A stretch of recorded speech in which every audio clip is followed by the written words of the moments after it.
Introduced in 1962, it's one of the most popular creations of the Italian lighting company, Flos.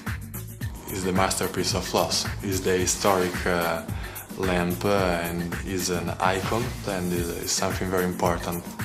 That stunning, iconic arch is actually born of a practical need to have lighting from above, no matter where you are in a room.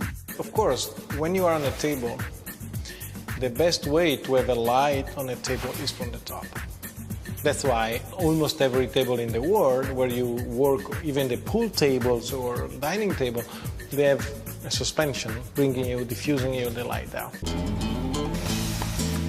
The Arco lamp is a fine balancing act. The weight of the lamp is countered by a marble stand. The design is simple and timeless.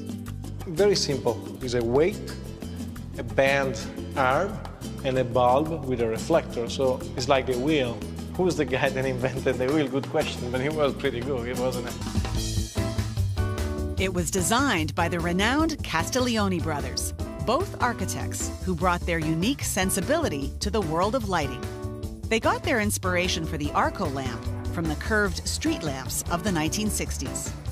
For sure, street lighting, because street lighting is how to bring the light in the middle of the street. 45 years later, the Arco has achieved cult status, and Flos still produces several hundred each year. Starting at the base, the process begins with a huge slab of marble from the famous region of Carrara, Italy. Michelangelo got his marble here too. So we have a lot of research to find the cave that have a very white marble and have only some little gray line. The marble is cut into more manageable pieces using wet saws. A constant spray of water cools the heat that's caused by the friction. The beauty of marble is that no two pieces are the same.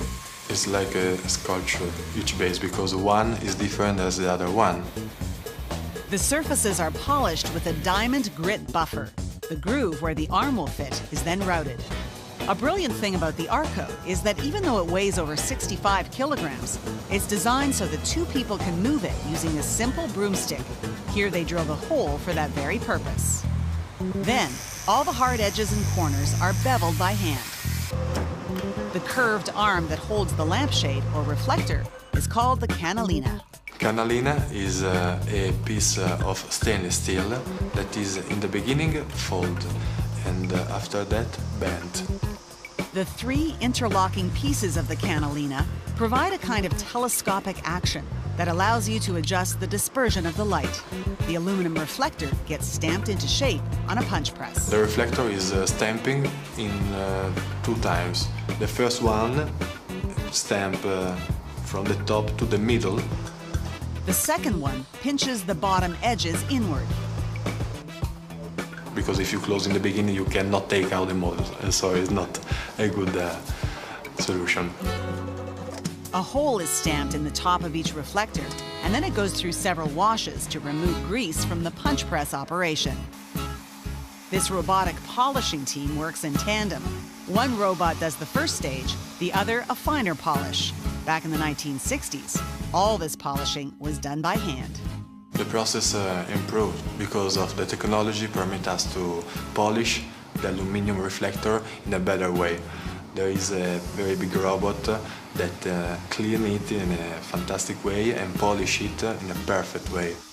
Then they get sprayed with a clear lacquer. Just to be sure that the oxidation do not modify the aesthetic polish of the reflector. On the inside of the reflector, a white matte paint is applied.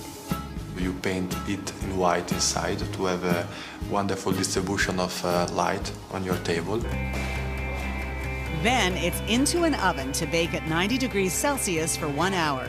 The reflectors are then ready to meet their perforated diffusers, which help cool the lamp and diffuse the light. All parts arrive in packing and shipping. If you're lucky enough to be getting one of these, you won't mind that there's some assembly required. The client receives a box with the very heavy marble base and receive other 2 boxes, one for the kit of the canalina and one for the diffuser. And in 5 minutes you can assemble it in a very simple way in your house.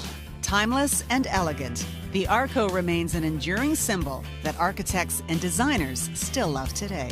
Arco was such a symbol, and even with such an incredible different way of interpreting a lamp, became an icon, and 40 years later is still in the mind of people and still successful on the market.